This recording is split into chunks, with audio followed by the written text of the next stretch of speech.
नमस्कार, आप देख रहे हैं फेस टू फेस। मैं हूं हमवीर सिंह। हमारे साथ हैं कैलाश यादव जी, जो कि मंडावली विकास मंच एवं छठ पूजा चैरिटेबल ट्रस्ट के राष्ट्रीय अध्यक्ष हैं।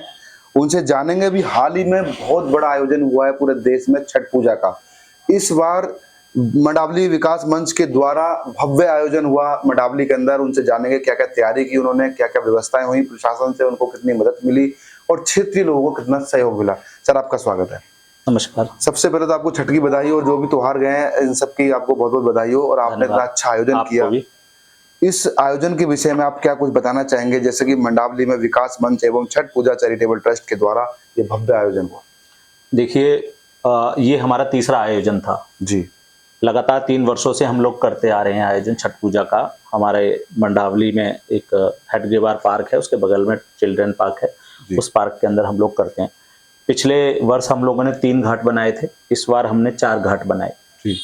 इस बार देखिए स्पेशली ये था कि हमने जो है जो घाट थे उन घाटों के आसपास, ताकि पूजा आराम से कर पाएं, तसल्ली से कर पाएं, इसलिए हमने घाटों के किनारे किनारे ही पूजा स्थल बनाए थे। घाटों की साइड में हमने चेंजिंग बॉक्स बनाए थे कि वहां आराम से कपड़े बदल सकती हैं हमारी माताएं बहनें। और एक घाट बढ़ाया था क्योंकि भीड़ ज्यादा हो जाती थी, तो एक घाट और बढ़ा दिया। इस बार विशेष ये भी था कि पिछले कई वर्षों से, जब पीछे आम आदमी पार्टी की सरकार थी, तो दिल्ली में यमुना के किनारे जो है पूजा बंद कर दी गई थी, छठ पूजा। तो इस बार यमुना पर भी छठ पूजा हो रही थी और यमुना पे अनेकों घाट बनाए गए थे। तो हमें ऐसा लग रहा था कि शायद इस बार कुछ संख्या कम भी हो सकती है, क्योंकि बहुत से लोग जो छठ पूजा जो है यमुना घाट पे भी मनाने जा सकते हैं। लेकिन हमने देखा कि इस बार पिछले के मुकाबले और ज़्यादा भीड़ बढ़ गई। यमुना पे पूजा होने के बाद भी हमारे घाट पे भीड़ बढ़ने का मतलब है कि हमारे पूर्वांचल के बहुत सारे ज़्यादा से ज़्यादा लोग यहाँ पे रहते हैं, और जैसे जैसे हम अच्छी सुविधाएं उनको देते आ रहे हैं और आगे अच्छी सुविधाएं दे रहे हैं, तो लोग ज़्यादा से ज़्यादा संख्या में पूजा करने के लिए आ रहे हैं। तो हमने बहुत अच्छी व्यवस्था की और बहुत अच्छी पूजा हुई और अच्छे से पूजा संपन्न हुई।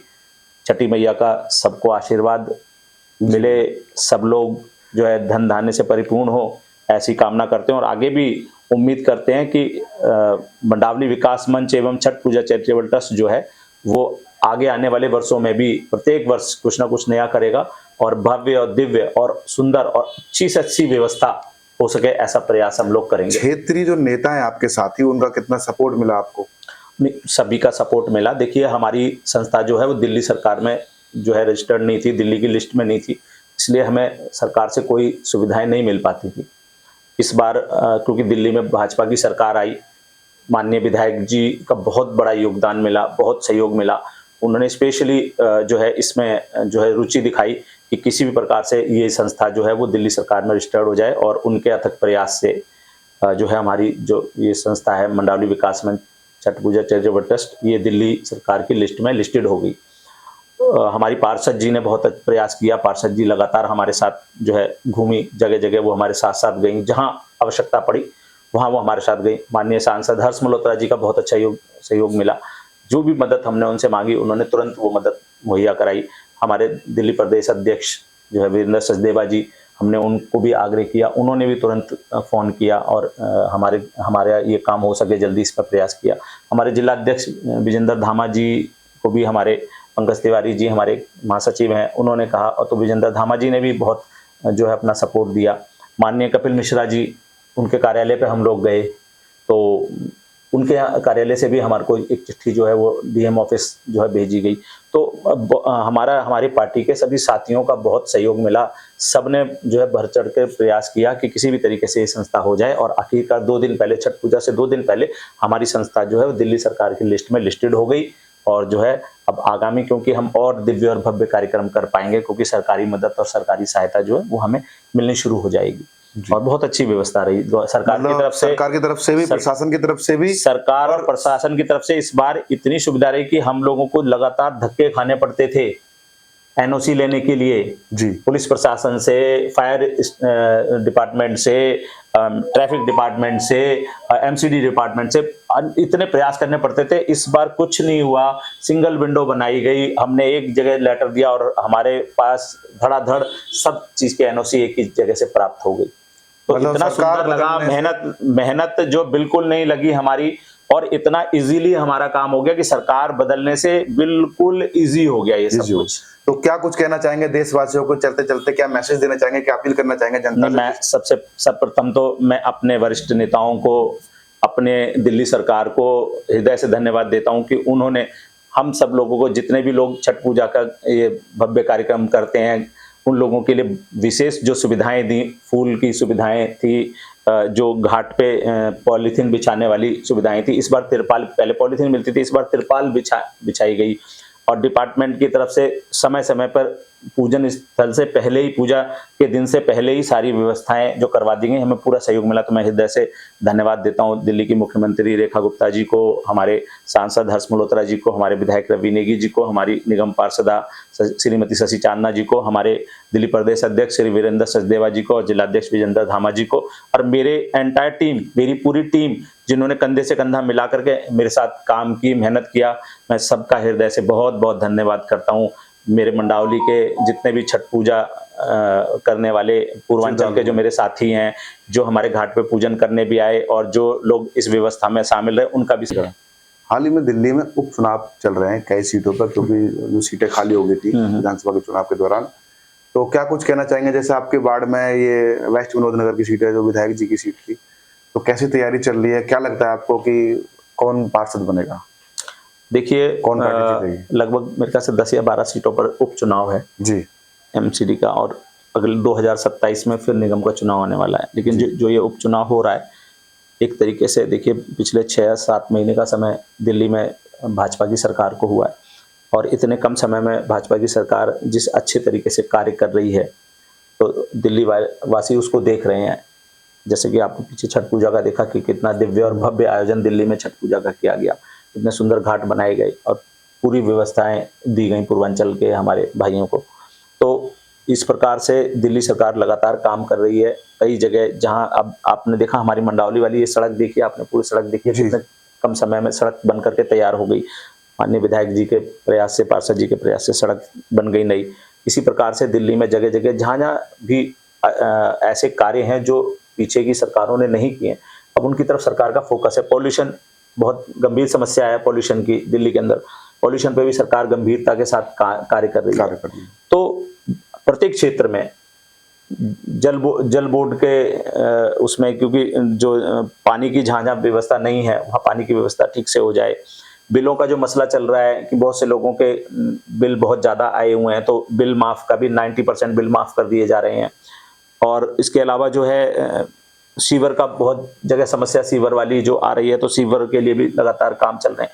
तो दिल्ली सरकार जो है बहुत गंभीरता के साथ दिल्ली के लोगों की सुख सुविधाओं के लिए कार्य कर रही है, और आगामी आप अगले 1-2 वर्षों में आप देखेंगे कि आपको अच्छा बदलाव दिल्ली के अंदर नजर आएगा। दिल्ली को सुंदर स्मार्ट बनाना है तो दिल्ली में काम करना पड़ेगा, और हमारी सरकार काम कर रही है। तो निश्चित रूप से हम लोग, जो उपचुनाव है, हमारा बिल्कुल बगल वाला वार्ड है विनोद नगर, वेस्ट विनोद नगर, मेरे मित्र वहाँ से मंडलाध्यक्ष भी थे, और पीछे मेरे बहुत सारे साथी, हम लोग साथ साथ काम किया है।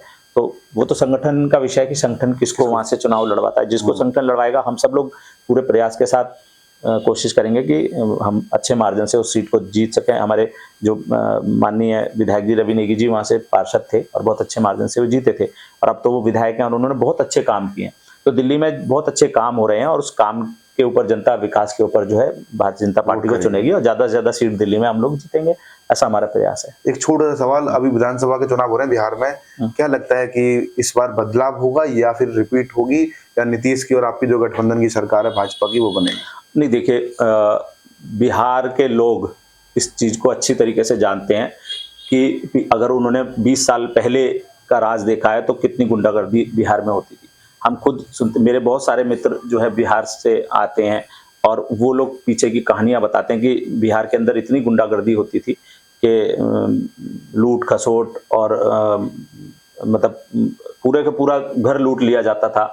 बलात्कार होते थे, माताएं बहनें निकल नहीं सकती थी घरों से बाहर, व्यापारियों से जो है वसूली की जाती थी और ज्यादातर जो शामिल होते तो सरकार के लोग ही शामिल होते थे, क्योंकि जो आरजेडी जो है वो ज्यादातर ऐसे लोगों को टिकट दे देती थी जो गुंडा प्रवृत्ति के लोग थे, जिनका काम ही फिरौती मांगना, गुंडागर्दी करना, डकैती करना, उनका मकसद सिर्फ पैसा कमाना होता था।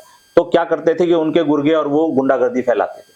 तो जो गुंडा राज था पिछले इतने वर्षों में, उसको नीतीश ने खत्म किया। नीतीश कुमार के आने के बाद बिहार की काया पलटने लगी धीरे धीरे। सड़कों का जो वहां पे निर्माण हुआ, अच्छी सड़कें बनाने का, अच्छे पुल बनाने का, और जो मतलब राज्य में जो भी सुख सुविधाओं की जो थी, कॉलेज खोले गए, एयरपोर्ट बनाए गए और तुम्हारा एक आरोप इंस्टीट्यूट बनाए गए। जनता का एक आरोप लगता है कि बेरोजगारी बहुत ज्यादा है, नौकरी बिल्कुल नहीं मिल रही है, गवर्नमेंट जॉब खत्म कर दी है भाजपा ने। नहीं, ये कहना देखो गलत है। बेरोजगारी तो देश में हमेशा रहेगी, वो खत्म नहीं हो सकती। गवर्नमेंट बेरोजगारी नहीं निकाल रही है। मेरी बात सुनिए, गवर्नमेंट कितने जॉब निकालेगी आप मुझे बताइए। देश की जनसंख्या लगातार बढ़ती जा रही है, हम कितने हो गए, 140 करोड़ पार कर गए, हम चीन से आगे निकल गए। नौकरियां कहां से आएगी? सरकार कितनी नौकरियां जनरेट करेगी सरकारी? बहुत असंभव है। लेकिन सरकार के प्रयास बहुत अच्छे हैं। सरकार जो भी इन्वेस्ट जो देश में ला रही है, जो भी उद्योग देश में लग रहे हैं, उन उद्योगों में जॉब तो क्रिएट हो रही है ना। आप नोएडा में सर्च करके देख लीजिए कि नोएडा में अगर आप देखेंगे कि 5 साल पहले कितनी फैक्ट्रियां थी, आज नोएडा में कितनी इंडस्ट्री और लग गई। लेकिन सरकारी जॉब खत्म हो रही है। नहीं, सरकारी तो जॉब उतनी है, खत्म कहां से होंगी? सरकारी जॉब तो बढ़ रही है। जैसे उत्तर प्रदेश में भर्तियां नहीं हो रही है। नहीं, बिल्कुल हुई है। उत्तर प्रदेश में बहुत भर्तियां हुई हैं, क्यों नहीं हुई? आप सर्च करके देखो, उत्तर प्रदेश में भी भर्ती हो रही है, इधर रेलवे में भी भर्ती हुई है और केंद्र सरकार के विभागों में भी भर्ती हुई है, सब में भर्ती हो रही है। लेकिन क्या है कि चीजें सीमित हैं। हम बेरोजगारी एकदम खत्म नहीं कर सकते, क्योंकि आबादी भी उसी हिसाब से बढ़ रही है। तो कैसे बेरोजगारी खत्म करेंगे? उसके लिए हमारे को उद्योग लगाने पड़ेंगे, बाहरी इन्वेस्टमेंट यहाँ लाना पड़ेगा, बड़ी बड़ी फैक्ट्रियां लगेंगी, बड़ी बड़ी कंपनियां यहाँ पर आएंगी, तो रोजगार मिलेगा लोगों को। तो उस तरफ हमारा लगातार ध्यान है। अब आप उत्तर प्रदेश के अंदर देखो ना, ब्रह्मोस मिसाइल का निर्माण उत्तर प्रदेश के अंदर हो रहा है। वो जो कौन सी AK-47 राइफल की तरह वो बनने वाली गन की भी फैक्ट्री यूपी में लगाई गई है, और भी कई 3-4 हथियार बनाने की फैक्ट्रियां यूपी में लगाई गई हैं। तो आप बताइए, क्या वहां पे क्या मशीनें काम कर रही हैं? नहीं, जनता से तो अपील मैं यही करना चाहूंगा कि माननीय प्रधानमंत्री नरेंद्र मोदी जी का जो सपना है विकसित भारत बनाना और देश को जो है विश्व में नंबर 1 पर स्थापित करना, और उस तरफ जो कदम हमारी ये सरकार उठा रही है, मोदी सरकार, उसमें सभी देशवासियों को पूर्ण रूप से उनका साथ देना चाहिए। आपने देखा होगा पिछले 10-11 वर्षों से, जब से मोदी जी प्रधानमंत्री बने हैं, देश में एक स्थिरता आई है, देश के लोगों को भरोसा कायम हुआ है और देश हमारा धीरे धीरे एक मजबूत स्थिति की तरफ बढ़ रहा है। और ये कदम जो है ना, रुकने नहीं चाहिए। बहुत सारे ऐसे दल हैं, बहुत सारी विदेशी ताकतें हैं जो ये प्रयास कर रही हैं कि किसी भी तरीके से ये सरकार गिर जाए, ये सरकार हट जाए। जो भारत तरक्की कर रहा है, आगे बढ़ रहा है, विश्व में अमेरिका जैसे देश की टक्कर पे हमारा देश धीरे धीरे पहुंच रहा है। लोग, पूरे विश्व के लोग जो है एक उम्मीद भरी नजरों से हमारे देश को देख रहे हैं। तो वो बहुत से लोग जो है वो नहीं चाहते कि भारत की वो स्थिति और वो स्थान बने। वो चाहते हैं कि किसी तरीके से गिरे ये सरकार, और वो गिराने में लगे रहते हैं। तो मेरा तो देशवासियों से निवेदन है कि मोदी जी को लगातार सपोर्ट करें। जो उन्होंने सपना देखा है 1947 में विकसित भारत बनाने का, तो उस तरफ हम तभी बढ़ पाएंगे जब यहाँ पे एक स्थिर और मजबूत सरकार रहेगी।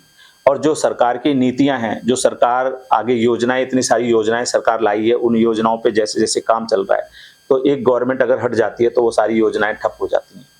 तो अगर हम लगातार उनका साथ देंगे तो वो इसी स्पीड के साथ काम करते रहेंगे और हमारा देश जो है वो विश्व में नंबर 1 स्थिति में पहुंचेगा, एक मजबूत स्थिति में पहुंचेगा।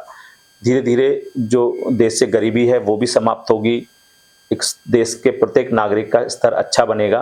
तो मैं तो उम्मीद यही करूंगा और देश के लोगों से अपील करूंगा कि वो हमारे माननीय प्रधानमंत्री जी का साथ दें और सपोर्ट करें। धन्यवाद हमसे बात करने के लिए। धन्यवाद। ये थे आज के हमारे खास मेहमान कैलाश यादव जी। फिर आऊंगा किसी खास मेहमान के साथ, देखना भूलें फेस टू फेस।